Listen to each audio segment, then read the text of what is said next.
Bonsoir à tous, nous sommes le 2 février 2025, je fais ce live Twitch sur les peintres de la scène française, les peintres contemporains vivants.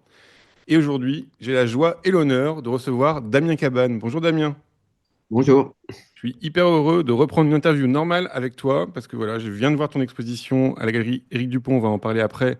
C'était super beau et voilà, donc je suis trop content de reprendre ça avec toi. Alors pour ceux qui sont sur Twitch, et vous êtes nombreux, ça fait vraiment plaisir. Vous pouvez poser des questions à Damien tout le long de l'émission. N'hésitez pas à lui poser, puis tout au long, et puis on lui posera à la fin avec Niels. Vous pouvez retrouver évidemment le replay de l'émission sur la chaîne YouTube Les Apparences, où il y a déjà 92 heures d'interview. N'hésitez pas à vous abonner à la chaîne pour être au courant des nouveautés, parce que par exemple cette semaine, il y aura une vidéo en plus cachée. Voilà, enfin vous verrez, il y a une vidéo pas mal, où on voit pas mal des choses sur les jours des peintres qui va être postée après notre interview. Voilà, n'hésitez pas non plus à partager. Voilà, enfin vous savez vous débrouiller. Je ne vais pas vous donner des ordres. Alors Damien, on va commencer maintenant. Je t'ai demandé 5 de tes peintures qui résument ton travail et ton parcours. On est allé dans tous les sens, comme d'habitude. Donc, on a des sculptures, voilà, on a plein d'œuvres. Mais ce qui est très bien, c'est que tu as un long parcours quand même, puisque tu es rentré à l'École des Beaux-Arts de Paris en 78. Et là, on va prendre un tableau qui date de 1988, qui est un tableau abstrait, parce qu'on va avoir une transformation dans ton travail. Et donc, ça s'appelle 100 titres, 2 mètres sur 2 mètres, huile et lac sur toile. Est-ce que tu peux nous en parler un petit peu de ce tableau? Oui, donc c'est le premier tableau le plus ancien que je montre. Il y en a d'autres, mais je ne les montre pas. C'est le plus abouti, à mon avis. Et puis, pour un premier tableau, c'est intéressant parce que c'est juste une tâche. La peinture peut commencer déjà juste par une tâche. Après, j'ai mis longtemps à réussir à faire quelque chose avec juste une tâche. Il peut y avoir une intensité assez forte dans une simple goutte de peinture. Voilà, donc, c'est une laque. La tâche est à la laque glycérophthalique. C'est une peinture de bâtiment assez puissante, assez brillante, qui a la propriété de s'étaler. On en met une toute petite goutte et ça devient une grosse goutte. On en met une grosse goutte, ça devient une surface. Voilà. Le fond de cette peinture est à la peinture à l'huile et j'ai mis par-dessus un médium avec beaucoup d'huile de lin. C'est pour ça que c'est assez jaune. C'était pour mieux faire glisser la tâche. Et alors, quand tu parles de tâches, tu as quand même peint le fond. Donc, d'un coup, il y a aussi ce jeu d'espace. Parce que ça, on va voir que c'est très important chez toi. C'est le fait qu'il y ait une figure et un espace, quoi. Il y a déjà ce jeu-là. Ouais. Oui, oui, c'est Il va rebondir comme ça. Et, le... et donc là, comment tu fais ce geste? Pour faire un geste aussi radical, quand même, il faut avoir bien confiance en soi. Là, t'avais quel âge quand tu l'as fait Je Parce que devais avoir un peu moins de 30 ans. ouais, parce que le tableau, il fait quand même 2 mètres sur 2 mètres, quoi. Donc, qu'est-ce qui fait que tu arrives à ce geste aussi radical Il y a beaucoup de travail avant. Voilà, Ouais, c'est ça. c'est-à-dire que c'est une évolution, quoi. Ouais. C'est une évolution. Voilà. Ce qui m'amuse, c'est que récemment, au centenaire de Sam Francis, le peintre abstrait américain, Mhm. une expo d'œuvres sur papier l'année dernière à la galerie ETC. Et il y avait un catalogue, il y avait une très belle expo avec des œuvres de toutes les époques. Et dans le Mhm. catalogue, il y avait la photo d'un carnet intime de Sam Francis. Et où il y a juste une tache rouge. Voilà. Ah oui, ok. Et il y a écrit très discrètement au crayon au-dessus, The gate of heaven is forever open, empty is nothing. Voilà. Donc, Ça, c'est le début de la peinture, quoi. C'est pas, voilà. Donc, moi, je suis arrivé, quand j'ai commencé à peindre, bien avant les Beaux-Arts, mhm. il y avait un sentiment anti-peinture, c'était presque beaucoup plus que maintenant. Euh, Ça, on euh, n'en doute pas. Ouais. euh, on parlait que de la mort de la peinture. Ceci dit, il y avait encore de très grands peintres qui étaient en pleine maturité. William de Kooning était en vie, enfin, Balthus était en vie, enfin, il y avait plein de Et peintres. c'était une histoire très française aussi. Ouais. Oui, enfin, moi, à l'époque, je n'avais pas voyagé, donc je pensais que c'était Mhm. international. Et moi, je pense que ce sentiment, c'est pas que la peinture était arrivée à un certain bout dans le minimalisme, la réflexion de la peinture sur elle-même, sur l'acte de peindre lui-même. Mhm. Euh, Par exemple, BNPT, qui faisait qui avait une grande autorité à l'époque. Bon, c'était un peu avant, ouais, c'est fin Oui, oui. 70. C'était hyper radical. C'était comment, l'expression de Roland Barthes sur la littérature, sur Le l'écriture. degré, Ah, degré zéro de l'écriture. Oui. voilà. Ouais. Voronil avait rapporté à la peinture le degré zéro de la peinture.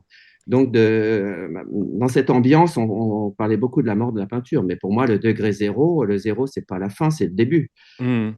Et, euh, et à cette époque-là, j'avais aussi eu l'occasion de rencontrer Pierre Soulages. Bon, on avait des connaissances communes, donc j'avais pu Hmm. passer là. Et je lui avais amené mes toiles, il m'avait reçu très gentiment. Je lui ai quand même posé, parce qu'il était en pleine maturité dans son travail, qu'est-ce que vous pensez de la mort de la peinture? Hmm. Alors il m'a regardé, il m'a dit, est-ce que vous aimez peindre? J'ai dit oui. Il m'a dit, ben, la peinture n'est pas morte. Et du coup, ça m'est resté tout le temps dans l'esprit. Il faut persévérer dans son être. Ouais. Il faut rechercher en soi et pas à l'extérieur les choses. Alors, on va passer au deuxième tableau qui s'appelle Aussi sans titre et qui fait pour le coup 2,80 m sur 2 m. C'est une laque sur bois qui date de 1990. Et je voudrais rebondir là-dessus en te. Je t'ai entendu à la radio raconter que quand tu étais enfant, tu avais découvert Rothko. Enfin, c'est-à-dire que tu pars vraiment d'une modernité. T'aimais Rothko ou des choses comme ça, des choses abstraites, très, très jeune, quoi.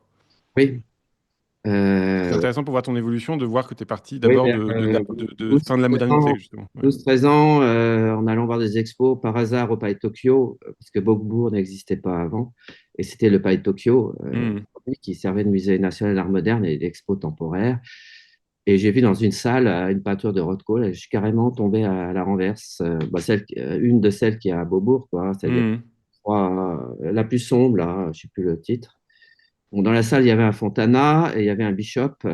Bishop, c'était des carrés très, très dans les camailleux, quart de ton. Voilà. C'était très minimal. Et, voilà. Et Rothko, ça m'a beaucoup touché, sentir qu'on pouvait exprimer autant de choses aussi profondes avec si peu de moyens. C'est-à-dire que les moyens de la peinture collaient parfaitement avec des émotions intérieures, voilà, sans passer par l'image.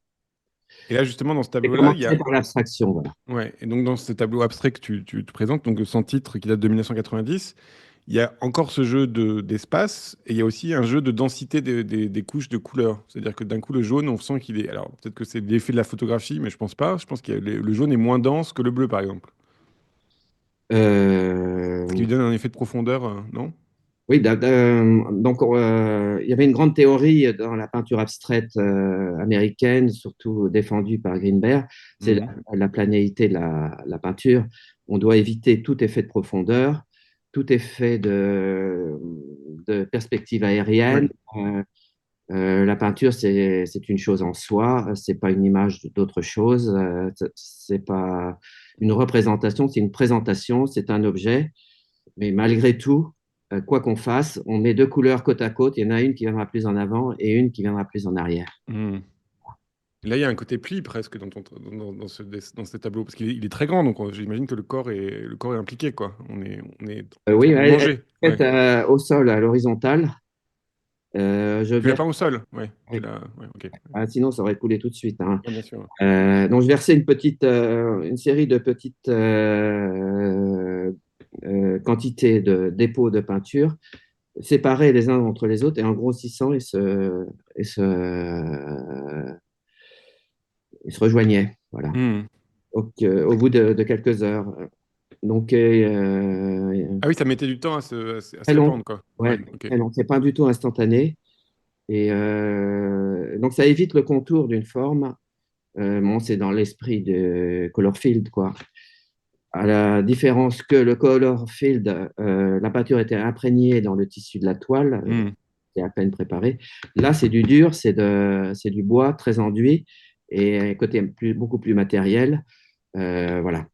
Donc, moi, l'enseignement, moi, j'ai l'impression d'avoir fait mes classes avec ce genre de peinture. L'enseignement traditionnel, c'est on apprend d'abord à dessiner, à faire les contours, et puis après, on peint à l'intérieur. Là, Hmm. c'est exactement le contraire. Après, j'ai dessiné quelques décennies plus tard.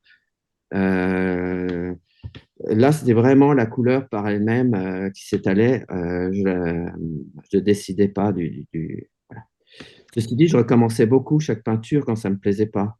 Je prenais un grand balai, enfin un grand spalter, et je remélangeais Ouais. toutes les couleurs. Et souvent, le fond de ces peintures, c'est l'addition de toutes les couleurs qu'il y a eu. Et je Donc il n'y avait pas de ratage en recommençais, fait. Tu étais obligé de te recycler, quoi. Ouais. c'était recyclé jusqu'à ce qu'il y ait une émotion qui s'incarne. Alors, pourquoi, comment, ça c'est le grand mystère de la peinture, une émotion peut s'incarner dans un truc qui apparemment est assez aléatoire, et c'est ça qui est très beau dans la peinture. Et tu en as produit beaucoup des tableaux comme ça? Comme celui-ci? Pas tant que ça, d'abord ça coûtait très très cher.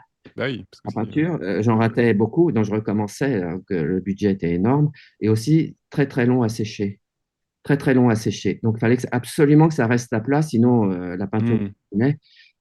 Donc ça restait à plat dans l'atelier, et voilà.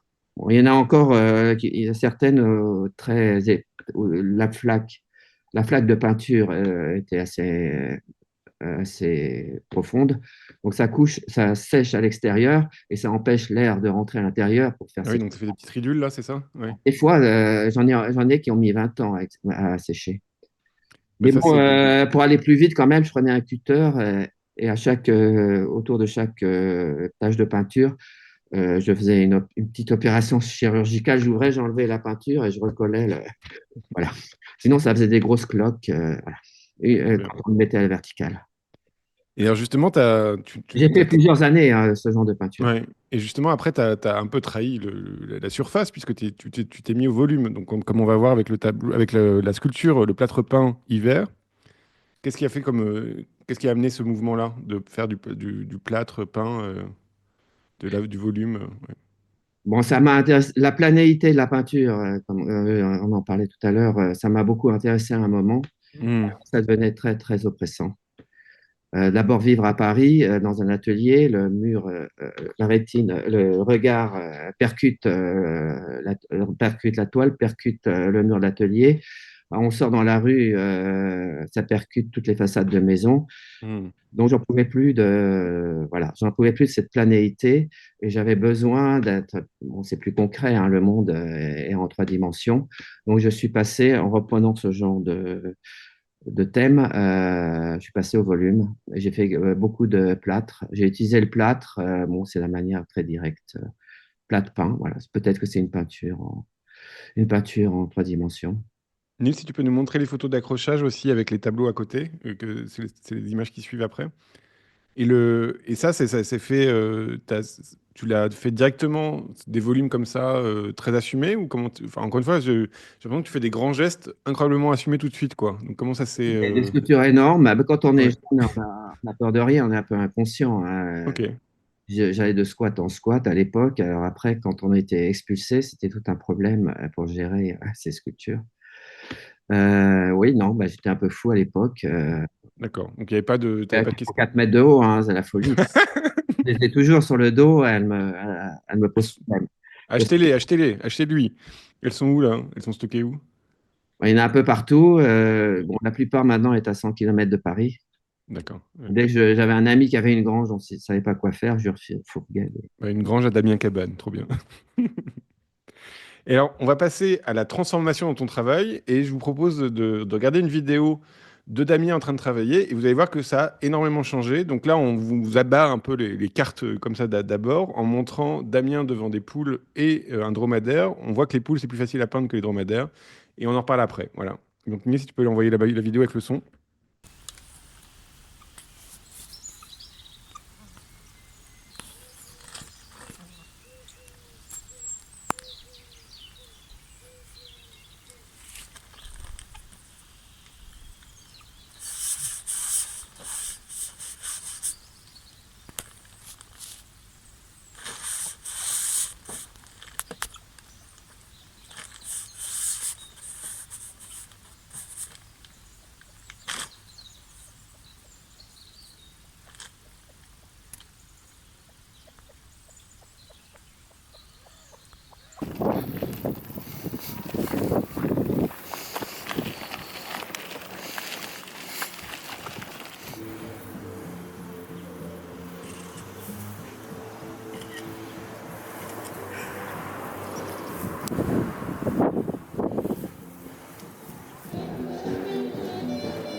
Allez-y.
Voilà, donc Raphaël Opperborn, c'est une artiste qui a filmé le dromadaire et le monsieur qui a filmé avec les poules, il s'appelle Philippe, c'est un agriculteur à qui appartient les poules. Donc là, on voit qu'il y a un changement radical, quoi. Donc on voit aussi avec ce tableau avec lequel on va commenter qui s'appelle Chien de face, qui date de 2015 et qui fait 1,14 m sur 1,64 m. Qu'est-ce qui a fait que ça s'est transformé comme ça? Bon, ça s'est transformé bon, il y a quand même un certain temps. Hmm. Tu dirais Euh, que c'est quand la date où ça a changé comme ça, ta manière a changé? Ouais. j'ai plus la mémoire des dates. C'est genre Années début des années 2000, 2010? Ouais. de 2000 à peu près. En Ok, 2000 à peu près. ok. Autour de 2000, ouais. Bah, je faisais je faisais de la sculpture des formes abstraites et tout. Et Hmm. je voulais aussi enrichir mon répertoire de formes. Bon, c'est parce qu'il était quand même assez limité. C'était des cônes, Les tortillons, là? Ouais. tortillons. Voilà, c'est bon. J'aurais pu continuer, hein, mais Hmm. je voulais enrichir mon répertoire de formes. Donc, parallèlement, dans un premier temps, dans mon atelier, il faisait très froid de sculpture. Donc, l'hiver, je restais chez moi. Et chez moi, bon, c'est là où je suis là en ce moment. Hmm. Je faisais poser des gens. J'ai commencé comme ça pour enrichir mon répertoire de formes. Donc, l'anecdote, c'est que mon galeriste, il avait ses enfants qui vivaient avec leur mère à Toulouse et il venait en vacances scolaires à Paris et les Hmm. apprendre les pâtes dans sa galerie. Alors, moi, je lui ai proposé, envoie-moi tes enfants, moi, ça me fera des modèles et toi, ça te fera une nounou. Et pendant plusieurs années, d'ailleurs, à chaque vacances scolaires, ils venaient toute la journée poser, ça les amusait d'ailleurs beaucoup. Et petit à petit, je m'enrichissais comme ça euh, mon répertoire de formes. Hmm. J'ai voulu essayer en sculpture. Alors, j'ai pris de la terre à modeler, la terre à cuire. Et là, je faisais venir des gens à l'atelier. Et une autre raison aussi, comme mon atelier était très encombré entre deux ateliers, je cherchais un atelier. Quand on n'a plus d'atelier, on a la tête assez libre, en fait, parce qu'on ne pense pas au travail Donc qu'on doit il était faire. plein de sculptures, c'est ça ton atelier? Ouais. Oui, oui. Et donc, j'errais les rues de Paris et de la banlieue surtout pour trouver un atelier ayant une disponibilité mentale et visuelle, puisque je ne pensais pas à mes peintures parce que je n'en faisais pas, ni à mes sculptures. Hmm. J'avais observé plein de scénettes très amusantes dans les rues. Et je me suis dit, c'est dommage de ne pas les enregistrer. Donc, j'avais emprunté une caméra Super 8 et j'en ai fait plein de scénettes. Et je continue toujours, mais plus en Super 8. Hmm. Et quand j'ai trouvé un atelier, bon, j'ai repris mon travail. Et petit à petit, j'ai voulu continuer. Je me suis mis à dessiner. J'ai une soif de dessin. Donc, je faisais des croquis au fusain, dans des cafés, terrasses de café, dans la rue, dans le train, dans le métro, partout, partout. J'avais une soif de tout absorber, le monde entier, voilà, de m'enrichir comme ça. Et voilà, c'est comme ça que ça s'est fait. Et alors ce chien, qui est de Alors, face ce comme chien, ça, bon, qui est alors aussi... là c'était clair, j'étais dans l'abstraction quand on m'a proposé une expo. C'était une expo qui devait se faire, qui s'est fait d'ailleurs, c'était une dizaine d'années, au Creux de l'Enfer, un centre d'art dans le centre de la France, à Thiers. Et donc, il devait exposer mes peintures habituelles de l'atelier, quoi. Mais par J'ai contre, oublié le monsieur qui tenait le creux de l'enfer à l'époque, c'était... comment il s'appelle? C'est Blum ou quelque chose Bouglier, comme ça. Bouglé, Frédéric. Bouglé, Frédéric Bouglé, voilà. Ouais, parce que maintenant, il est un peu disparu, on ne sait plus où il est, mais voilà. C'était un lieu qui était très, très pro-peinture, justement, un des rares lieux à l'époque qui était pro-peinture, le Creux d'Enfer. Ils faisaient des très beaux livres aussi. Ouais. Et dans ce lieu, la règle pour une expo, c'est qu'il y avait un grand mur, et sur ce mur, il fallait faire quelque chose en rapport avec la région. Ah oui, Bon, pour avoir les subventions, les nos régions du financements, talent, ouais. c'est très important quand même, hein, pour un centre d'art. Hmm. Et bon, qu'à cela ne tienne, je vais venir quelques jours et je vais peindre les gens, les paysages de la région, quoi, le Hmm. village, voilà. Donc j'avais fait, en pensant que j'allais en mettre qu'une peinture, mais comme j'étais un peu anxieux et tout, j'avais fait venir beaucoup de matériel, j'avais fait venir 10 rouleaux de 10 mètres d'arches et puis des tonnes de tubes de gouache. Et entre deux canicules, on avait trouvé une période dont la météo convenait, parce que bon, peindre sur le motif, Ah ça nous oui. des contraintes. Il ne faut pas qu'il fasse froid, il ne faut pas qu'il y ait de canicule, il ne faut pas qu'il pleuve, il ne faut pas qu'il y ait de vent. Il faut pas qu'il y ait un dromadaire qui mange ton papier aussi, parce que ça, Voilà. c'était limite, là. Ouais, ouais. Oui, ouais, ben, oui, il manque un bout à cette. Euh, donc, j'ai passé 5 jours à peindre pour pouvoir faire quelque chose de convenable pour ce mur. Hmm. Et à un moment donné, je voulais peindre un village avec des constructions et tout. Et il y a deux chiens qui sont venus et qui se mettent devant moi et qui me cachent la vue. J'avais jamais peint d'animaux à l'époque. Hmm. Je leur fait des petites tapettes sur les fesses pour les faire partir. Bon, je suis pas un expert en langage canin. Plus je leur tapais les fesses, plus ils étaient contents. Ils restaient sans bouger, à part la queue, devant moi, comme s'ils voulaient que je les peigne. Donc je me suis dit, bon, il faut être ouvert à tout. Et c'est comme ça que je les ai peints très rapidement. Très bien. Une fois la peinture faite, ils sont repartis. Voilà. Et alors là, quand on t'a vu sur ton bandeau, toi, après, tu découpes quand même tu découpes le papier ou la toile. Ça, tu réfléchis un petit peu ou pas, hein? Parce que là, par exemple, Prends des là, grands rouleaux. Non, je prends des ouais. grands rouleaux, je déroule ce que je veux et je fais le truc et je coupe à l'endroit où Hmm. il y a le rouleau, quoi. Mais la découpe, elle est quand même importante là, parce que toi, tu t'accroches tes toiles comme ça, Ah ben, il faut pas la lâches. changer. Une fois que j'ai décidé, il faut surtout pas la changer, hein. Il y a Ouais. des fois, il y a des gens un peu amateurs qui achètent des toiles. Est-ce qu'on peut couper? Il y a trop de blanc. Ah, surtout pas. Ah oui, voilà, c'est quand même un sujet, Il c'est faut un pas geste la- important pour toi. Ah oui. voilà. Le blanc est très important. Bah là, on voit bien qu'il y a un rapport entre la figure et l'espace, donc c'est très important d'avoir ce blanc-là. Et qu'est-ce qui fait que t'as besoin que ça soit relâché et pas mis sur un chevalet, enfin, sur un châssis, pardon. Ça pourrait être mis sur un châssis après, ou c'est-à-dire de jouer plus de jouer plus le tableau, quoi, que la spontanéité Ah, mais ils peuvent On peut l'entoiler, oui. non, pas entoiler parce que c'est du papier, mais on peut Ah la oui, mettre dans une boîte, maroufler alors, oui. Ouais. avec un. Ok. Les peintures à l'huile, c'est pareil. Mes peintures à l'huile, c'est sur de la toile libre parce que j'achète pas de châssis, ça prend trop de place. Hmm. Et voilà. Donc, le collectionneur, s'il achète, il peut la faire monter sur ce châssis, mais à une seule condition, il ne faut pas mordre sur la peinture. Donc, il faut faire coller tout autour des bandes de toile D'accord. pour avoir le revers et tendre. Il y a beaucoup d'artistes qui ne le font pas, hein. J'ai Hmm. déjà vu sur des peintures de Joan Mitchell que ça avait mordu si on regarde la tranche. Des peintures de Sam Francis, il y a plein de peintres. Moi, vraiment, la règle, c'est soit vous la graffez comme ça sur la toilerie, si vous voulez Hmm. un châssis, donc ça rajoute beaucoup de frais, et il faut faire maroufler des bandes de toile, des bandes de tension pour la tension, pour avoir le revers. Voilà. Surtout pas, l'œil a construit la peinture avec tout ce blanc, il faut absolument le conserver, c'est une histoire de proportion. Et alors là, le geste, c'est un geste, on t'a vu peindre, donc on voit que c'est un geste très très rapide, quoi. Et après, il y a une décision très forte de mettre trois points noirs pour faire pour faire la truffe et que ça marche très très bien, c'est impressionnant. Et ça, dans quel état t'es, toi? Tu réfléchis ou c'est vraiment, tu te laisses aller complètement et puis on imagine que quand même, il y a il y a beaucoup de choses que tu jettes après. C'est-à-dire que c'est vraiment un geste et il faut que ça tombe bien et puis voilà. Ouais. Pas tant que ça, non. Pas tant que ça? Ok. C'est rapide. Moi, apparemment, on réfléchit, mais moi, je pense qu'il y a d'autres parties. Ça fait pas Ouais, c'est le corps qui réfléchit. Ouais. fait pas travailler les mêmes parties du cerveau. Il y a Hmm. d'autres parties du cerveau qui sont pas les mêmes que celles quand il y a une réflexion, qui sont Hmm. bon, un peu plus développées chez moi que l'autre partie du cerveau, et ça Hmm. marche assez bien. Donc voilà. Donc c'est un laisser-aller, quoi. À Tu te fais laisser aller, confiance. oui. Ouais. Ouais. Ok. Et puis bon, ça vient aussi du sujet, hein. Quand j'ai commencé à peindre des enfants, bah, ils posent pas longtemps, hein. Donc, il faut y aller carrément de suite. Et l'œil, il voit la globalité de la forme et c'est intéressant. Et c'est comme un fauve qui doit sauter sur sa proie. S'il commence à réfléchir, ben, la proie s'en va, hein. Hmm. Et on va passer un autre tableau qui s'appelle Face de Mathilde, qui fait 109 sur 89, qui date de 2016.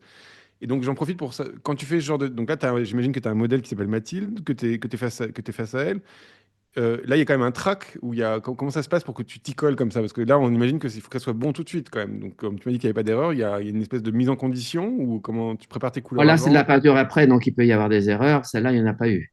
Hmm. Il y en a qui sont très repeintes, très saturées, très. Celle-là, elle a bien marché du premier coup. Donc, quand il se passe quelque chose du premier coup, moi, je le conserve. Donc, D'accord. il y a toujours un modèle devant moi, oui. Hmm. Ou quand je fais une nature morte, là, j'ai besoin d'avoir la chose devant moi. J'ai besoin d'être très stimulé j'ai besoin que mes sens soient très stimulés Hmm. par une sensation, voir quelque chose qui est devant moi. J'arrive pas à travailler J'ai essayé, hein, j'arrive pas à travailler d'après photo, ni d'après des croquis, ni d'après des imaginations. J'ai Hmm. besoin d'avoir la. Voilà. Et qu'est-ce qui fait que tu arrives à t'arrêter? Parce que là, par exemple, tu t'es arrêté au visage, tu aurais pu t'arrêter, tu aurais pu avoir un corps ou... Là, ça fonctionnait, Ok. ça Genre, tu fais, fonctionne hop! surtout pas. Ah, Mais peut-être. c'est alors... J'imagine que tu vas très vite, donc c'est comment? Tu t'arrêtes comme ça, tu lèves les mains, genre... Bon, c'est bon, et on passe à une autre. Ok. Voilà. Cette jeune fille, elle a posé pendant peut-être 2 ans pour moi. Elle venait régulièrement. Euh, et j'ai fait beaucoup de peintures. Il y en a qui sont très saturées, il y en a des grandes, des petites. Hmm. Et là, tu laisses la toile écrue en haut. Donc ça, comment c'est ça? Parce on va parler après de peinture chinoise. Est-ce que c'est un jeu qui est important pour toi de jouer ce cadre, un espèce de cadre quand même, Non, ou c'est juste comme ça? ça n'a pas été pensé par rapport à la peinture chinoise, ça. Quand on achète des rouleaux de toile, Ça déborde un peu, au ouais. début du rouleau, il y a ce truc-là. Et bon, bah, j'ai coupé rapidement. Et puis, bon, l'œil l'a fait avec ça, donc il faut le garder, hein. Ok, parce que ça a quand même une... Ça donne, hein, ça peut-être une bonne Ouais, ça idée, donne oui. un espace, quoi, encore une fois. Ouais. Mm. Alors, on va passer à une toile plus travaillée, on va dire, ou en tout cas, on se dit pas que tu l'as fait en trois gestes. C'est Carton coloré, qui date de 2018. Elle fait 1,22 m sur 3 mètres. Donc ça, je t'ai entendu dire que tu faisais les peintures en une fois. Est-ce que là, c'était en une fois aussi ou Ça a c'était... été fait en une fois, ouais, la Ok, plupart. ok. Donc là, c'est une vue d'atelier, c'est des cartons. Bon, j'en ai repeint quelques-uns pour améliorer. Mais bon, c'est une vue d'atelier. Et Hmm. j'ai fait pendant un an, peut-être un ou deux. Bon, j'ai eu beaucoup de périodes différentes dans. Ah bah d'un coup, quand on peint quelque chose, on peut... Oui, le monde Et est large, quoi. à l'intérieur de chaque période, je suis très, très sériel. Voilà. Hmm. Donc, j'en ai fait beaucoup, hein, pendant peut-être un ou 2 ans, j'ai fait que ça. Voilà. Bon, ça me reposait un peu du modèle. C'est plus la couleur sur des formes éparpillées dans l'espace, plus abstrait, parce que mes origines, c'est la peinture abstraite quand même. Voilà. Et là, par exemple, j'imagine que tes objets, tu les changes de forme, tu les changes d'emplacement et tout ça, mais donc d'un coup, tu gardes un peu les mêmes couleurs aussi selon les variations. Enfin, Il y a beaucoup de t'as- variations, oui. Variations. mais dans les couleurs, c'est un peu, t'as préparé tes couleurs, quoi. J'imagine qu'il y a la couleur verte du bidon, la couleur, non? Oui, oui. Ouais. Et ça, tu fais des mélanges et tout ça avant de peindre ou c'est des trucs qui sortent du tube, c'est la couleur qui sort du tube? Non, non, j'ai une grande table qui sert de palette. Ok. J'ai une gamme de 10 couleurs et je fais les mélanges au milieu. Elles sont au pourtour de la table et je fais les mélanges au milieu, bah, comme les peintres classiques. Mhm. Et le fait J'utilise de... par contre des gros pinceaux de peintre en bâtiment principalement, Ah oui, des ouais. grandes surfaces. Ouais. Parce que ça, c'est pas... tu cherches une espèce de touche quand même qui serait la tienne, quoi. Il y a quelque chose de très personnel dans ton style. Là, le mot touche est important pour moi. C'est très important la touche. Il y a des artistes, il y a des peintures, on ne sent plus, et l'artiste fait disparaître la touche. Moi, elle Mhm. reste présente, le geste reste présent. Euh, C'est sûr, tu Donc, veux qu'on comme je reconnaisse disais, que c'est Daniel Cavan. Ouais, je fais ce que je vois, ouais. et donc c'est le visuel. Et avec la touche, je regarde ma peinture et je regarde aussi le motif. Et j'ai l'impression de le caresser, le motif, c'est-à-dire d'avoir une confirmation de ce que je vois par le toucher. Donc il y a les deux sens qui rentrent en jeu en moi. Et ça, j'aime beaucoup. Et à ce moment-là, je m'aperçois que ma main, elle a été caressée parce que le scratch de la toile, ça fait aussi scratch dans mon bras, ça remonte comme une gangrène. Et du coup, mon corps fait partie du même monde extérieur que ces cartons. Et jusqu'où ça monte, je ne sais pas. Et alors, quand tu parles du scratch-scratch, c'est qu'il y a aussi ta toile, elle est très graine, très, elle a beaucoup de Oui, grains. j'ai appliqué un grain pour avoir le plaisir du scratch. On peut exprimer beaucoup rien que par le Hmm, pinceau, hein. C'est comme l'archet d'un violoniste ou d'un instrument à cordes. D'ailleurs, je regarde souvent des vidéos de masterclass de grands musiciens qui donnent des hmm, cours et ils donnent beaucoup de cours sur la manière de tenir le l'archet, de tirer, de pousser. Il y a tout un répertoire de manières de tenir l'archet hmm. qui s'apparente en fait à la manière de tenir le pinceau ou de l'agiter sur la toile, de le faire fonctionner. Parce que ton idéal un peu de peinture, c'est quand même de faire le bon geste, quoi. Et puis on n'en parle plus. Il y a un Oui. truc comme ça d'efficacité, quoi. Oui. Le geste qui correspond à un parcours de l'œil, voilà. Et la réserve de blanc, elle est parce que là, on pourrait dire que on va voir que tout ce qui relie tes tableaux, c'est aussi quand même d'être sur un fond blanc et tout ça. C'est un blanc neutre pour toi ou c'est un blanc structurant? Parce que là, il dessine de l'espace d'un coup, ce blanc-là. Puis comme il a du scratch, bah, il y a des taches de blanc un peu partout dans les couleurs aussi. Est-ce que tu t'es jamais dit, bah, je vais essayer de peindre sur un fond, on va dire, bah, comme au début de ton tableau abstrait, ça pourrait être un jus ocre ou des choses comme ça? Rarement, je fais des fonds. Moi, je prends le fond qui existe de la toile et il s'allie un peu par mon intervention. Mais par exemple, Philippe Marin, il fait des fonds rouges. Tu pourrais essayer sur fond rouge, des choses comme Ah bah, ça. il est venu hier à mon expo et il m'a parlé, il m'a demandé si je voulais des fonds rouges. J'ai dit, Ah bah voilà. Il peut toujours fourguer ses fonds rouges. On l'embrasse. fonds rouges, moi j'en ai fait fut un temps. Bon, c'est pas neutre, hein, c'est pas la même lumière, voilà. Ouais, Et oui. faire Non, très mais peu de justement, c'est pour choses ça que sur un je fond pense. blanc, avoir un fond blanc et garder et faire très peu de choses, il y a l'espace qui s'ouvre et Hmm, l'événement de l'espace qui s'ouvre. C'est presque une chose plus importante que l'objet qui sert de prétexte en fait à ouvrir l'espace. hmm. C'est l'apparition qui m'intéresse plus que ce qui apparaît. Voilà. Alors, on va passer aux trois bouquets. Niels, qui fait 2,20 m sur 5 mètres. Il date de 2023. Et justement, là, dans ce que tu me racontes, ça me fait penser aux pommes de Cézanne, par exemple, où Cézanne est capable de laisser du blanc, comme ça, presque la forme ouverte, pour que ça. D'un coup, c'est presque le regardeur qui fait la présence, quoi. Ouais. Le regardeur fait la présence, c'est très important ça. Ouais. Le visible, ça renvoie à l'expérience du voyant et du visible. Bon, le voyant et le visible, c'est une expression de Merleau-Ponty qui a écrit Ouais. un très beau livre là-dessus. C'est quoi, Parce que, c'est Phénoménologie de l'esprit ou c'est. non, c'est son dernier livre qui s'appelle comme ça, Ah, ok. le visible et l'invisible. Le visible et Ah oui, l'invisible. ouais, c'est Et pour à ça que ça me l'intérieur, il disait. parle beaucoup du voyant et du visible. Oui. La rencontre du voyant et du visible, c'est ça la vision.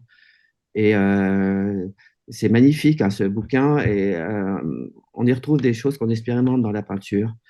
On s'aperçoit dans la peinture que le voyant n'existe pas sans le visible et le visible n'existe pas sans le voyant. Le voyant est là pour la circonstance parce qu'il y a le visible et vice-versa. Et comme la peinture peut accomplir ce miracle, non, voilà. Merleau-Ponty dit aussi que le voyant et le visible se côtoient sans vraiment se toucher. Parce que s'ils fondaient l'un dans l'autre, la vision disparaîtrait. Parce que soit le voyant Hmm. disparaîtrait, soit le voyant. Et la peinture, ça a le miracle de conserver les deux.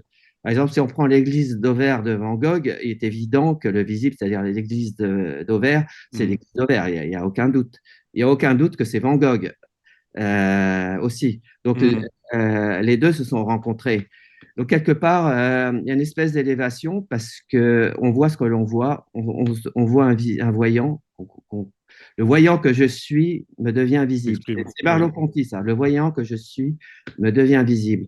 Hmm. Donc, il y a une espèce de voyant ultime à chaque fois et il y a une espèce d'élévation. Et je pense qu'il y a une émotion, une expérience esthétique dans cet ordre-là, en tout cas mis en place beaucoup par Cézanne. Ouais. Et là, c'est quand même, d'un coup, t'es quand même on pourrait dire que tu es dans une théorie quand même très réaliste par rapport à d'où tu viens. C'est ça que.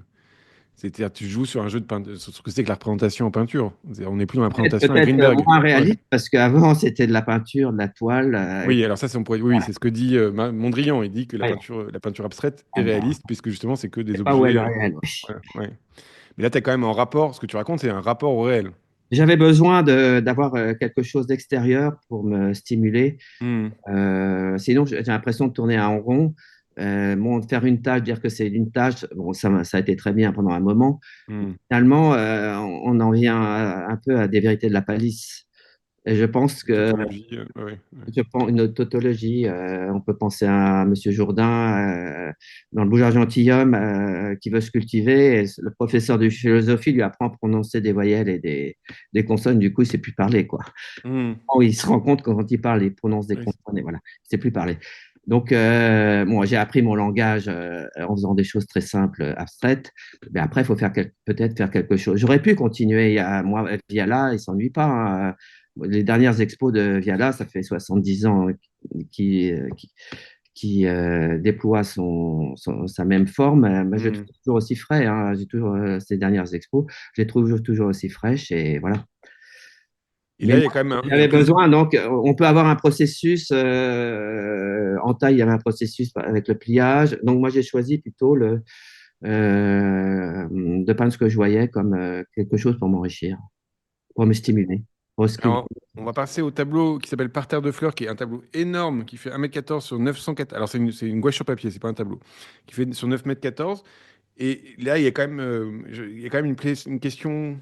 euh, c'est, t'es dans un tableau abstrait, tu fais ton objet, ok. Là, il y a quand même, t'as quand même on t'a vu à genoux devant les poules, on t'a mis à genoux devant les dromadaires. Donc, il y a quand même un plaisir au motif. C'est-à-dire qu'il y a quand même un enjeu là d'être transformé parce que tu es en train de regarder et de vivre cette transformation. Enfin, c'est quand même, ça, on pourrait dire que c'est quand même très, je sais pas comment dire, c'est pas du tout abstrait, c'est très vivant, quoi. Ouais. Et il y a l'émerveillement de voir ce qu'il y a devant moi. Voilà, de le vivre, ouais. Et Ouais, tu le donc vis en là, j'ai peinture. un très grand rouleau qui fait 10 mètres.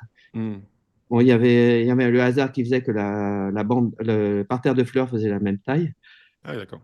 Et j'ai commencé à gauche et j'ai fait comme un travelling, comme on dit au cinéma. Et j'ai peint comme ça en allant de gauche jusqu'à droite sans revenir en arrière en 4 Et- heures de séance. Ah non, j'ai dit, rassure-moi, tu l'as fait en plusieurs jours. Non, tu l'as fait en une journée. On est fait en une journée, oui. Mais là, t'étais mort à la fin, t'étais épuisé quand même. Rassure-moi. À la fois, de peindre, à la fois ça épuise, mais en même temps ça revitalise les deux à la Ok. fois. Ouais. Et donc là, Et comment pour une tu. résidence au château de Ouais, Chopin, où j'étais resté 5 jours l'année hmm, dernière dans le parc. Et en fait, j'ai dû faire 10 grands rouleaux de 10 mètres comme ça en 10 jours. ok. C'est une énergie folle quand même. Et alors, pourquoi les mettre l'un sur l'autre comme ça ça, Bah, c'est un choix de juste t'as pas l'espace ou c'est un vrai. Parce que d'un coup, ça raconte autre chose quand même d'avoir oui, deux oui. espaces. Ça crée un espace entre les deux. Un peu hésitant. Hmm. Et un problème, c'est qu'il n'y a qu'un seul mur pour accueillir ces grands. Donc là, ça en fait deux. Mais je trouvais que ça fonctionnait pas trop mal. Même ça marche bien, mais c'était juste. Je me Donc demandais si. une longue bande comme ça, moi, ça me fait penser à des préludes musicaux.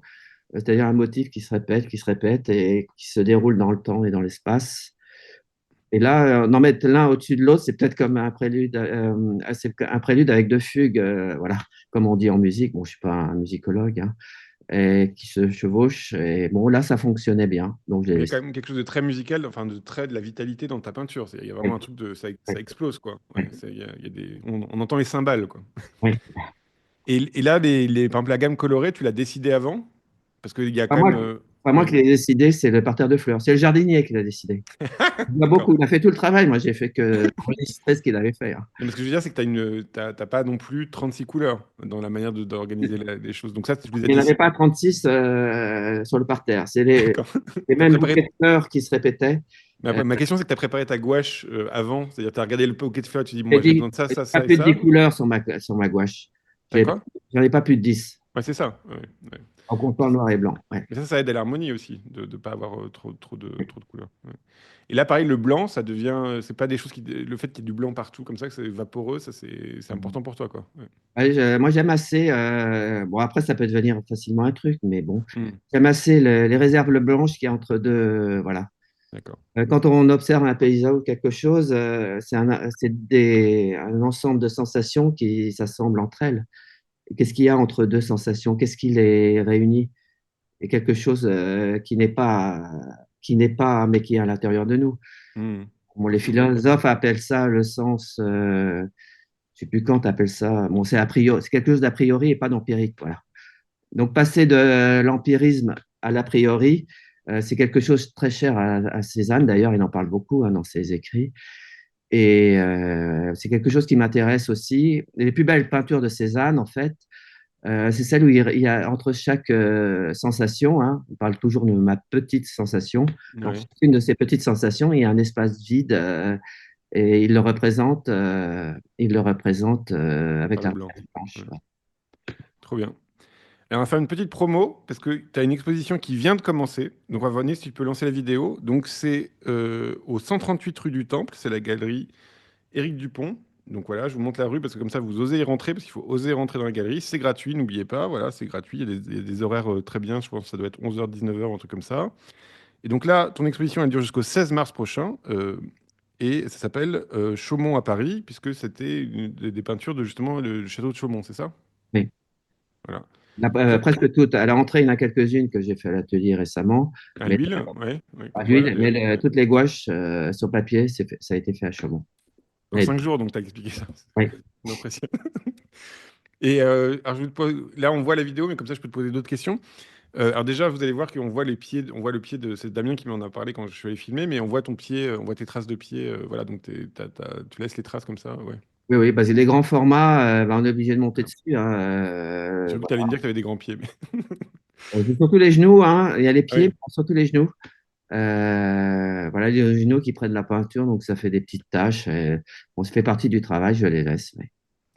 Et ça, pareil, tu tends le bras très très loin ou t'as des grands pinceaux? Parce que là, quand tu fais des trucs qui Pas de font grand des... pinceau, non, je monte Ah sur la ouais. feuille quand c'est Tu loin. montes sur le tableau, puis tu descends comme Voilà. ça, quoi. Tu vas d'en Et haut à en bas. l'horizontale, je monte à quatre pattes sur le tableau, sur Ouais. la feuille. Ouais. Et l'autre question que je me suis posée, c'est la question de la lumière, parce que ça, c'est un sujet tout peintre qui se retrouve à peindre d'après réel. Bah, la lumière, elle est très changeante. Là, on a vu avec le chameau, et d'un coup, il y a un coup de soleil, il y a un nuage qui passe. Comment tu arrives à gérer ça? C'est une raison pour laquelle aussi je peins très vite. Ouais. Très vite parce que la Terre tourne vite et la lumière change complètement, ça change complètement les formes. Donc, il faut pas Hmm. très très vite.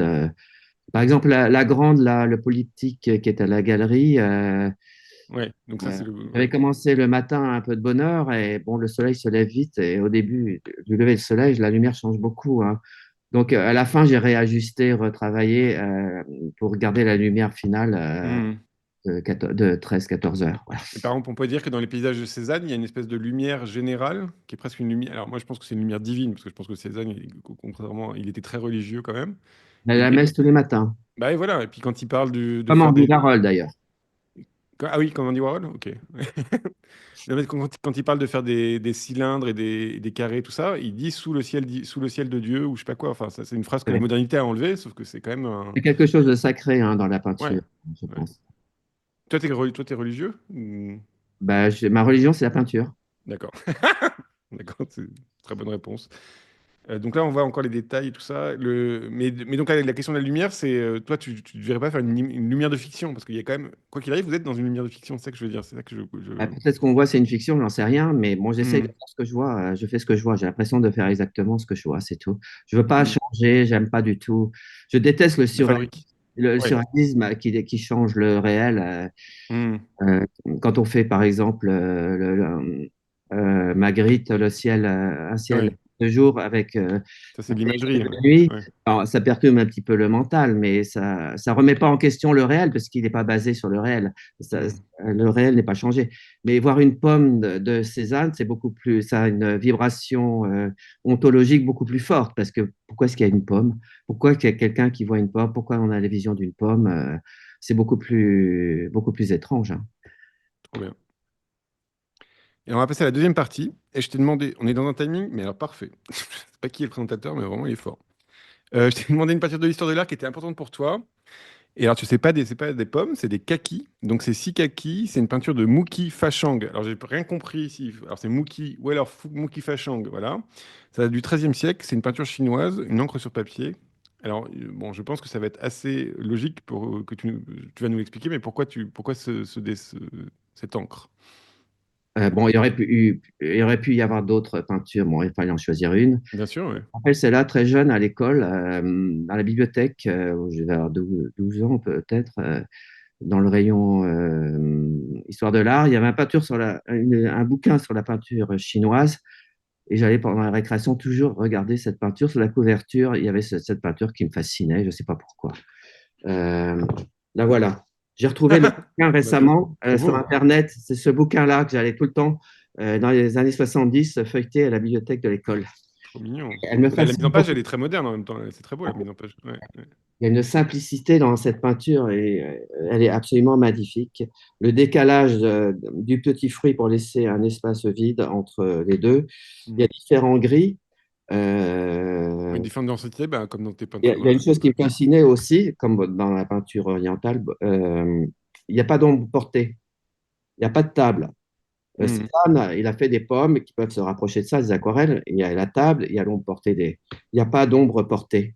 Mm, c'est vrai. Euh, Il y a une gestion du vide aussi, là. C'est que il y a le tout le gris qui est du vide. côté, ouais, Et ça tient sans soutien. Mm. Tenir sans soutien, c'est une phrase d'un très grand mystique, Saint Jean de la Croix d'ailleurs.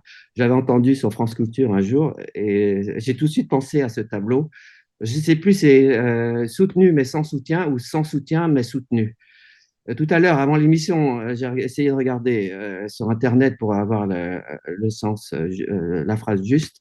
Mm. Heureusement, je suis tombé que sur des publicités de soutien-gorge. D'accord. Et là, par contre, il y a la gestion aussi de l'espace, c'est-à-dire qu'il y a quand même un jeu Il y a où bah, un grand espace.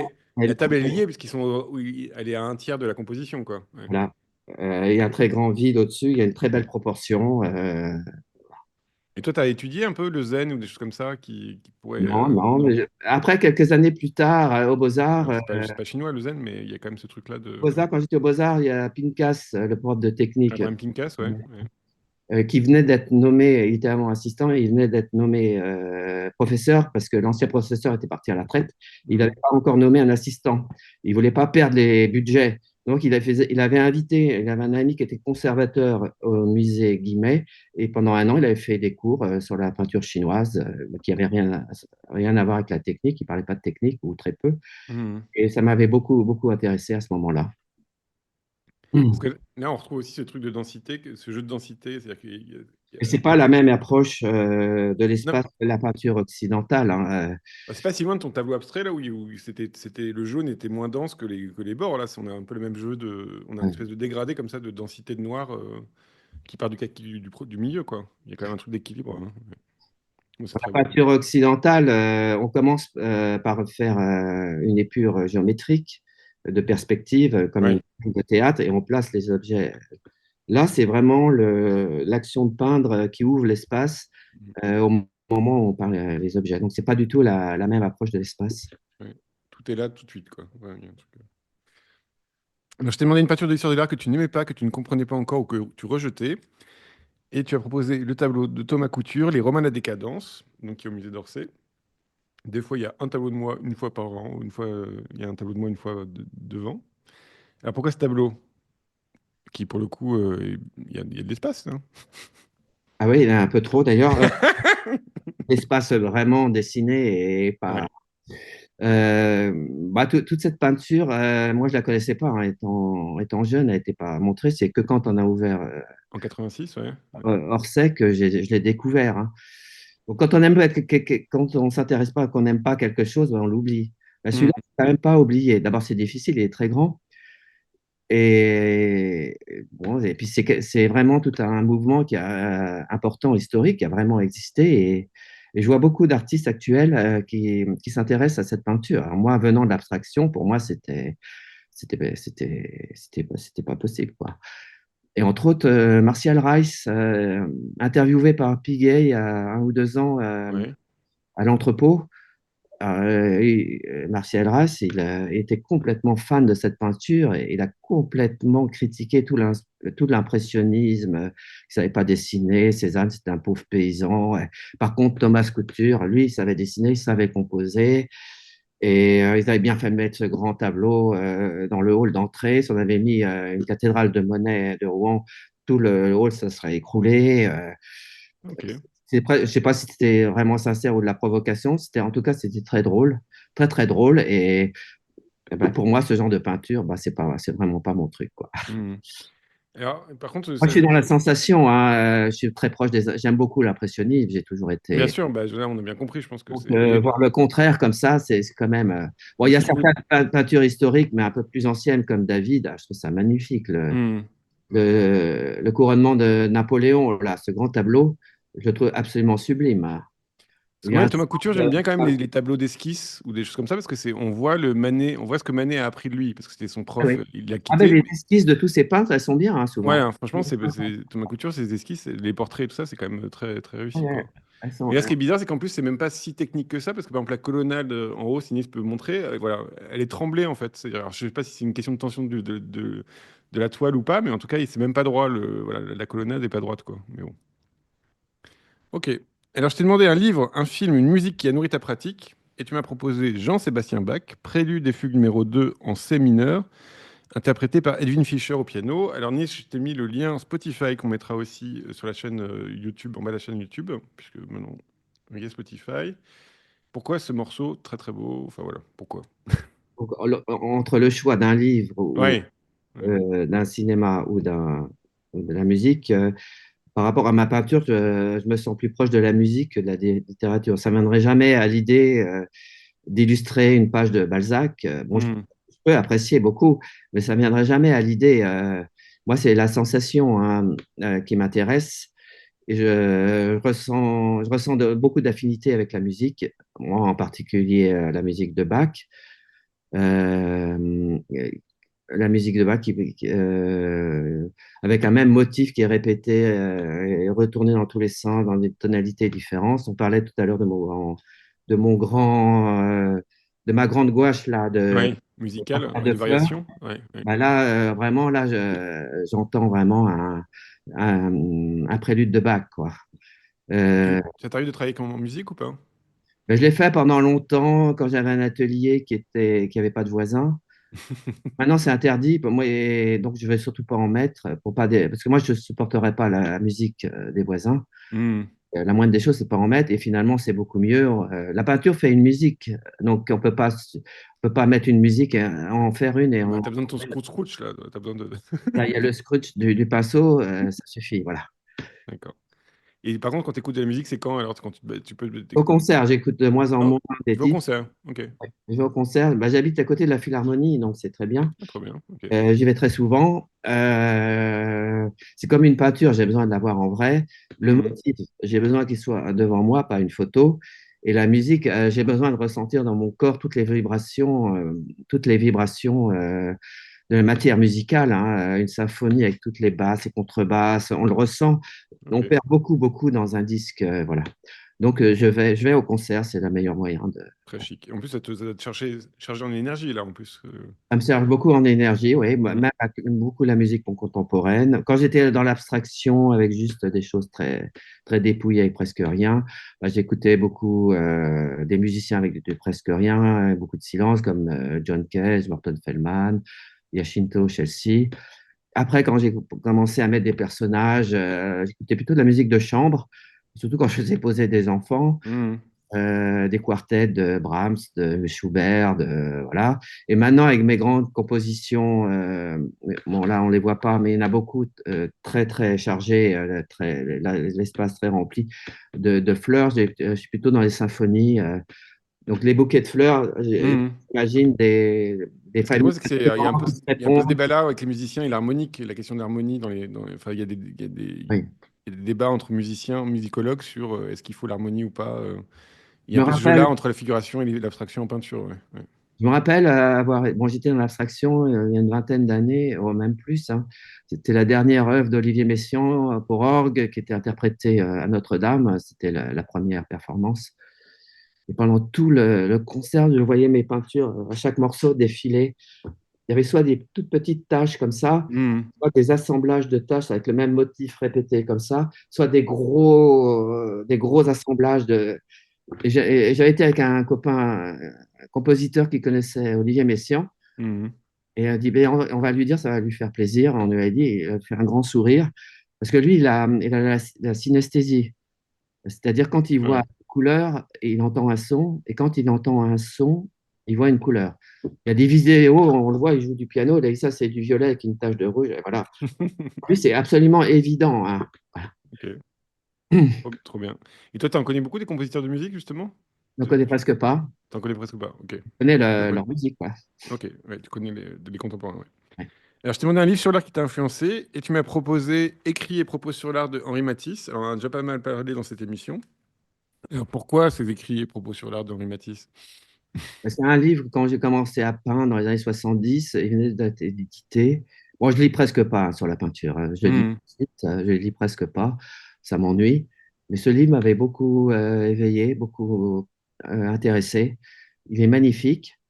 Moi, j'ai presque pas relu. Je voulais réviser avant cet après-midi, mais j'étais fatigué. t'inquiète pas. Donc Ah oui, j'ai pas dit, c'est que tu sors de ton vernissage, c'était hier, donc tu as fait la nouba toute la nuit, voilà.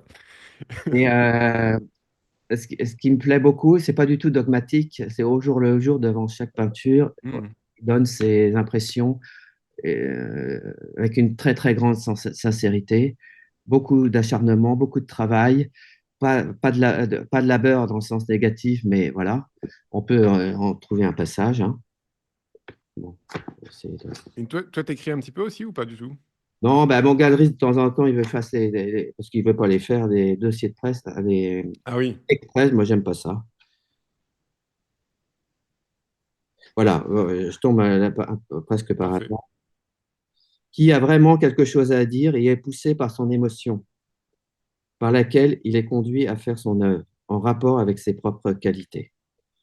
Renoir avait donc raison de dire, celui qui ne sait pas, après l'avoir retourné 3 fois contre le mur, trouver ce qui manque dans sa toile, n'a pas besoin de faire de peinture. Pas mal. Voilà. Tout est en sincérité et Hmm. très émouvant. Et quand tu dis que Il y a, t'aimes il pas y a un lire, autre truc, voilà, il y a un autre truc, voilà. Alors ça, c'est pas dans ses écrits, c'est dans Jazz. Mais il l'a ouais. écrit lui-même. Ah, Ah, j'enverse. ça y est, tout est cassé. Dans Jazz, Ouais. ça accompagne un dessin de feuilles de figuier, comme ça, répétées, Mhm. feuilles répétées. Et je trouve magnifique ce texte. Dans un figuier, aucune feuille n'est pareille à une autre. Elles sont toutes différentes de forme. Cependant, chacune crie figuier. On passe du divers, du particulier pour un truc beaucoup plus en. Voilà. De jazz, ouais. Ouais. Bien. Ça, c'est un petit peu du Francis Ponge aussi. Je ne voudrais pas la ramener, mais il y a quelque chose c'est assez proche, oui. Ouais.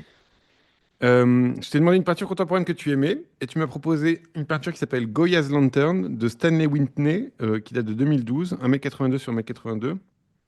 Alors, pourquoi cette peinture? Bon, c'est un peintre. Bon, j'ai jamais vu d'expo entière de lui. Je connais pas bien, très peu. Il y en a très peu en France. Quand j'ai séjourné aux États-Unis, il n'était pas encore connu.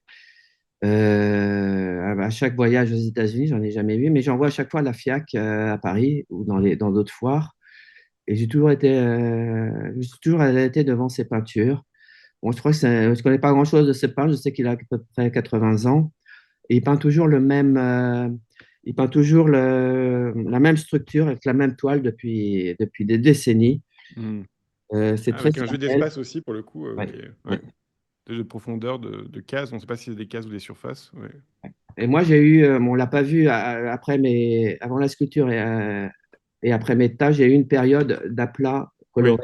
ça, Euh, oui. Ouais. j'ai eu une période comme ça et bon, j'ai pas continué, bon, ce qui était d'ailleurs assez sériel. Je disais tout à l'heure que j'ai beaucoup changé, mais dans chaque période, je suis très sériel et j'admire ce peintre comme Claude Viala, par exemple. Hmm. N'oublie pas que depuis plus de 50 ans, c'est la même structure et ça varie indéfiniment, indéfiniment, indéfiniment. Même ces carnets de croquis, c'est les mêmes structures. Hmm. Donc, avec des crayons de couleur, il fait des gribouillés dans chaque carré parce que, bon, il n'y a pas l'aplat du pinceau. Et je trouve ça très émouvant, je trouve ça très sensible, je trouve qu'il y a beaucoup d'émotions dans cette peinture et j'aimerais un jour voir à Beaubourg une grande expo de lui. Alors, d'abord, une grande expo d'Amien Cabane, et après lui. Voilà, c'est comme ça. Et toi, d'ailleurs, tu sens quand tu vas pas changer de série?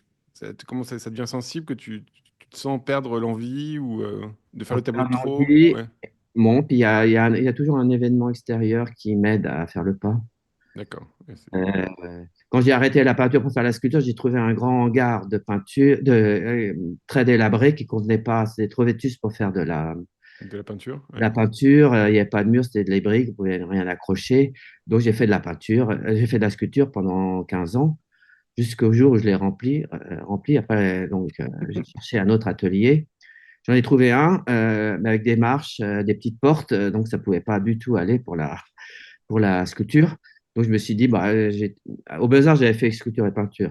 J'ai toujours été tirailleur de moi. Hmm. C'est le moment ou jamais. Il faut écouter peut-être ce que nous dit le destin. Ouais, oui, c'est matérialiste, c'est une histoire matérialiste de la peinture. Ouais. Ouais, ça, Voilà. c'est comme Francis Bacon qui pouvait pas avoir un format plus grand que ce qu'il pouvait faire parce que juste ça rentrait pas par son escalier. Voilà. C'est comme ça que ça se fait l'histoire de l'art, messieurs, Des dames. fois, il y a des contraintes Ouais. qui rentrent en jeu avec des choses intérieures plus profondes, je pense, et qui nous aident à faire le pas.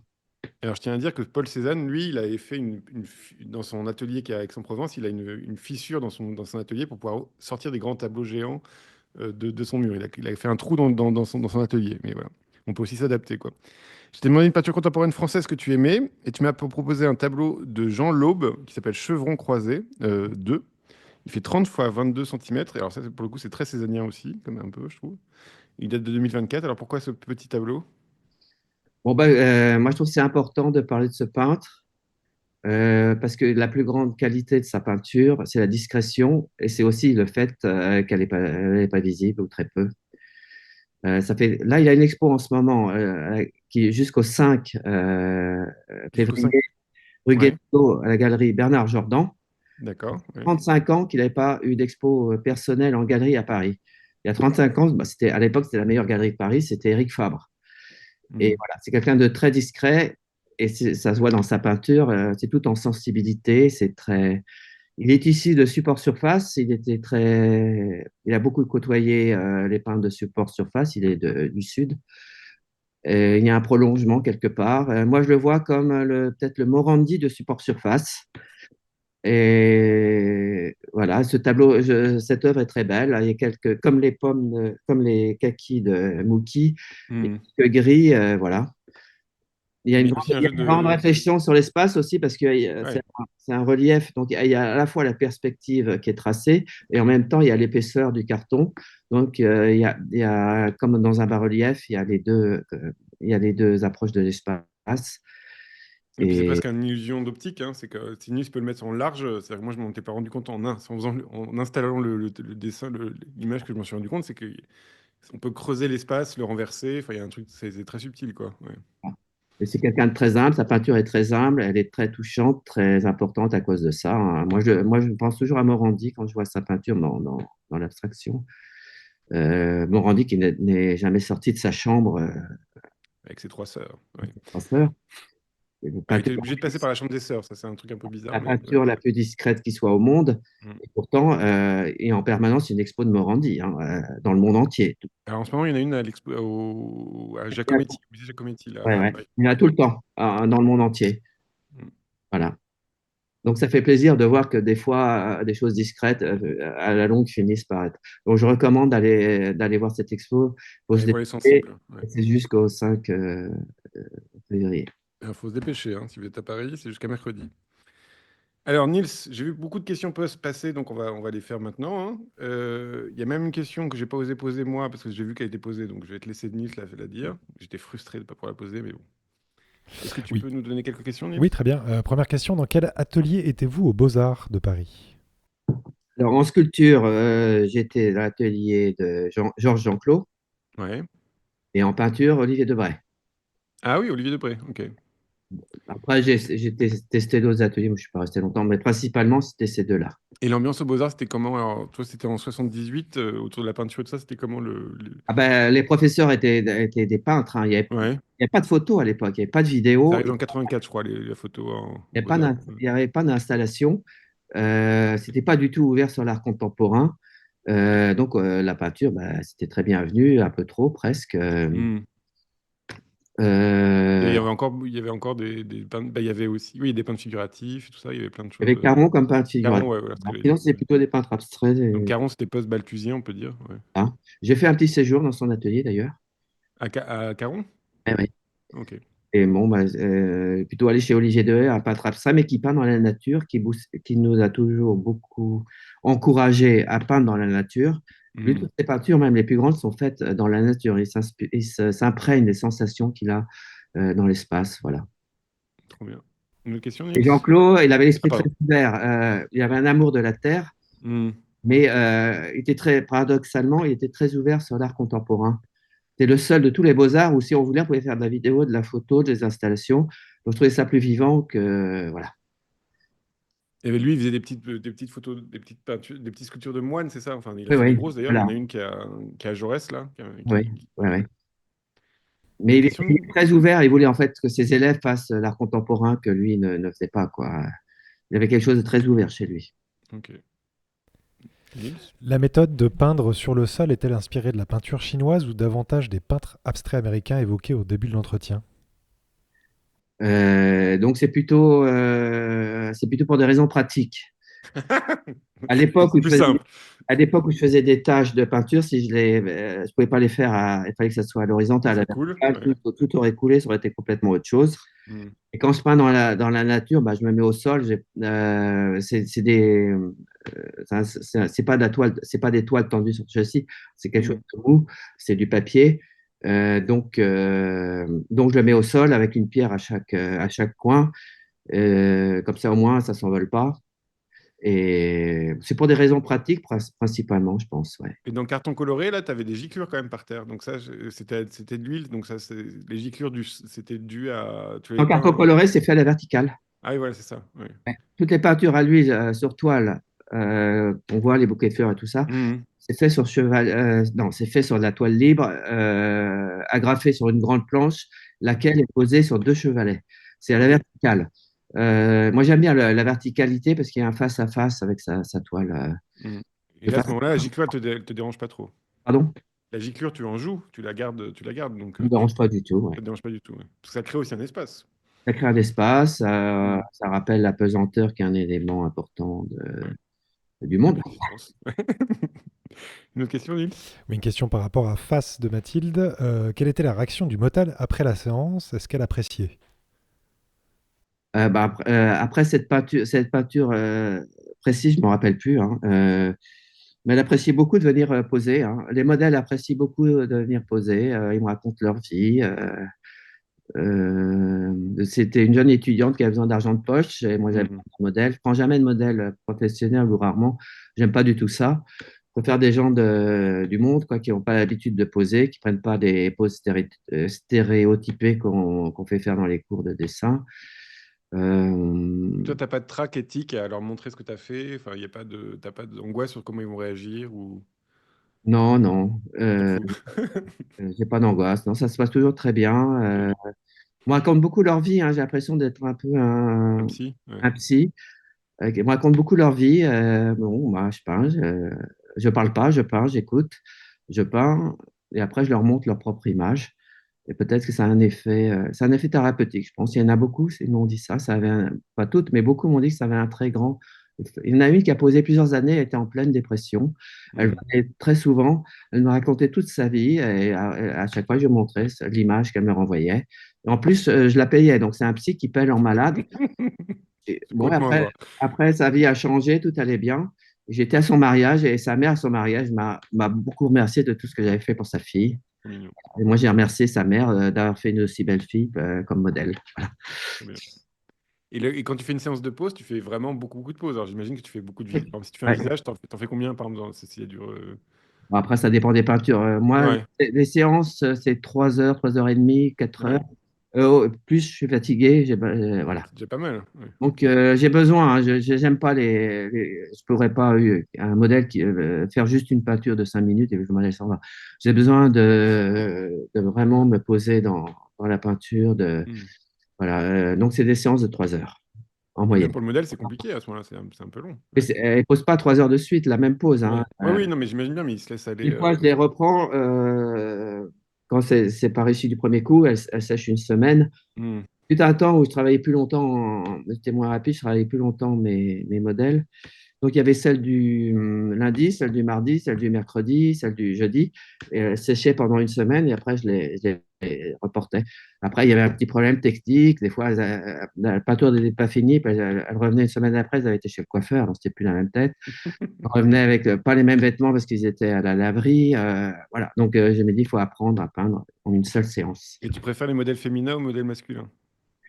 Bon, je pense que ce qui me Ok. Non, me je dis ça parce faut, que tu as dit elle, elle, elle. C'est pour ça que je oui, parce que pose la les question. femmes, elles aiment bien poser plus que les hommes, je pense, en général. Ok. Il y en a, j'en ai fait aussi des masculins. Les garçons. J'aime Ouais. beaucoup les enfants, les bébés. Il y a une petite fille là, qui a 6 ans maintenant, elle s'appelle Bérénice. Et depuis sa naissance, je fais régulièrement des séances de gouache. Je vais à domicile pour peindre son environnement. J'ai une grande bâche. Je m'installe, je déplace les meubles. Elle aime beaucoup ça. Depuis qu'elle est née, alors maintenant, j'ai peut-être 150 peintures d'elle. Je pourrais faire une grande Très expo bien. d'elle et je continue. Elle vient d'avoir un petit frère. Donc, ça fait des compositions à deux et voilà. C'est trop chouette. Bon, on a hâte de voir l'exposition Bérénice alors. Nils, une autre question? Oui, une dernière question. Quel choix vous fait-il travailler à la gouache ou à l'huile? Ah, ça m'intéressait comme question. Je l'ai vu passer, je me suis dit, bon, je vais rien dire. Mais pourquoi peindre à la gouache et puis des fois à l'huile Donc, à la gouache, je peins quand je suis en dehors de mon atelier. La gouache, ça sèche rapidement. Sur le motif, des fois, j'attends 1 heure après avoir fini de peindre pour pouvoir le rouler. Hmm. Des fois, bah, vous avez bien vu, il y a des gouaches qui font 10 mètres de long, alors comment faire? Donc, il faut que ça sèche rapidement.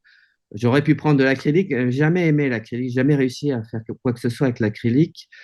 L'acrylique a un côté plastique et ça n'enregistre pas la pulsion émotive de la touche. Je ne sais pas pourquoi d'ailleurs. Hmm. Ça l'enregistre pas. Enfin, en tout Il n'y a cas, pas la même qualité de crutch. Parce que la gouache, c'est alors, un il n'y peu a pas la sec comme même ça. qualité. Dans la gouache, il y a beaucoup de sensualité. C'est une sensualité qui n'est pas brillante, qui est mate, qui est Hmm. plâtreuse. Il y a beaucoup. Il y a un Une peintre, odeur même. Ouais. ouais, il y a un peintre qui l'a beaucoup exploité, c'est Bram van Velde. C'est absolument magnifique. Alors, la peinture à l'huile, bah, j'avais toujours beaucoup aimé la peinture à l'huile. Bah, je le fais à l'atelier. On peut dégrader facilement. Ouais. Encore une fois, je ne veux pas faire d'acrylique, donc j'ai beaucoup fait de peinture à l'huile. Et la Euh, gouache, si t'as pas peur des empattements et tout ça, t'es obligé de faire Ici, attention quand même. il ne Ouais, faut ouais. pas faire d'empattement, la gouache. Il ne faut pas Hmm. faire d'empattement. À l'huile, on peut en faire, ça craquera dans 100 ans, mais Ça sera restauré. C'est comme les arrête, soulages sont, la les science va soulages sont faire déjà en train d'être restaurés. Donc voilà, c'est la faisable. science va faire des progrès. Voilà. Et alors, j'ai vu une autre question, Nils, c'était est-ce que tu aimes Rouault? Bon, c'est peut-être pas mon pain de favori, mais j'aime bien, oui, j'aime bien. Ok, J'en ai beaucoup vu. On en voit beaucoup, hein, et on le ressort pas mal au Musée d'Art national moderne à Beaubourg. ah Et, ouais? oui, peut-être 1 ou 2 ans, il y a des salles entières. Je préfère ces toits du début, plus spontanées, ces peintures quand il était proche des Hmm. fauves. J'aime beaucoup ces gouaches aussi. Il a fait beaucoup de gouaches, oui. Ok. Étonnant, bravo, inspirant, merci. Voilà, ça c'est un gros commentaire. Ben, merci beaucoup Damien, c'était super, c'était vraiment passionnant. Et merci à ceux qui nous ont suivis sur Twitch. Et vous pouvez retrouver le replay de l'émission presque dans la foulée, dans 1 heure sur YouTube.